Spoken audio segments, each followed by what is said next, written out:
Ordinary people cannot fathom how annoying and difficult it is to deal with an expired 551 stamp for most EB5 investors. It is unbelievable. I'm going to share how to get around that problem in this video. Let's get to it. Hi everyone, this is Joseph. I'm the managing partner here at Zhang Associates, where we solve legal problems with creative solutions. The legal problem is that the 551 stamp is expired and they are overseas. Now, what does that mean? 551 stamp basically proves that you are a permanent resident. And if that expires, you sort of lose that status and lose the ability to travel to the US. Now, unlike a green card, where if it expires, you can still get back. We made a separate video about that. You can check it out there.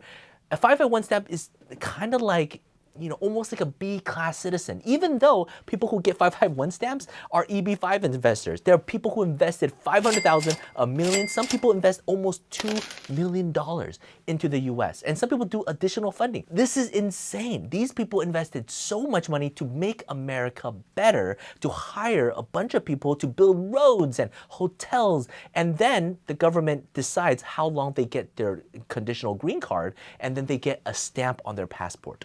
Well, God forbid they are abroad, and then the 551 stamp expires, because technically they're supposed to fly back into the US and get another stamp. Well, you know how difficult it is to get a 551 stamp?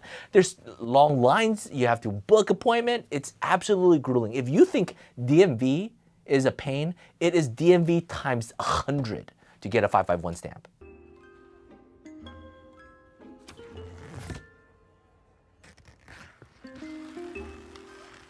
So what do you do if you are abroad with an expired 551 stamp? Just because you can't fly into the US doesn't mean you can't get into the US. The US borders Canada and Mexico. We are very close to Mexico, so what we have been doing is we have been going down to Mexico and meeting our clients there and then taking them to meet with the CBP officers at the border and showing them our client has been out for this period of time. It was unforeseen. This is the reason why they couldn't get back into the US, and now their 551 stamp has expired, but their investment is legitimate. We explain the entire scenario, and then CBP officers reviews it, adjudicates it, and then lets them in. Now, why can't you fly into the US with an expired 551, but somehow you can enter from Mexico or Canada?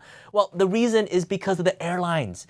They don't understand the US law and they're not gonna take any risk. But the USCIS CBP officers, they understand the law and they can legitimately let you in. They can, if you convince them. You just have to prepare a really good case to convince the officer to let them in. A lot of people are worried about flying to Mexico, which I don't think they should be. It's a great country with great food and great hotels.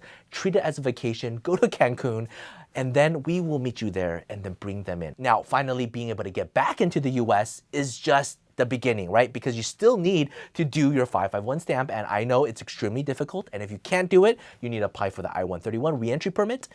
And if you don't know how to do that, or if you want to do it, but it's too long, you need to expedite it, we created a whole playlist of series. You can check it out over here.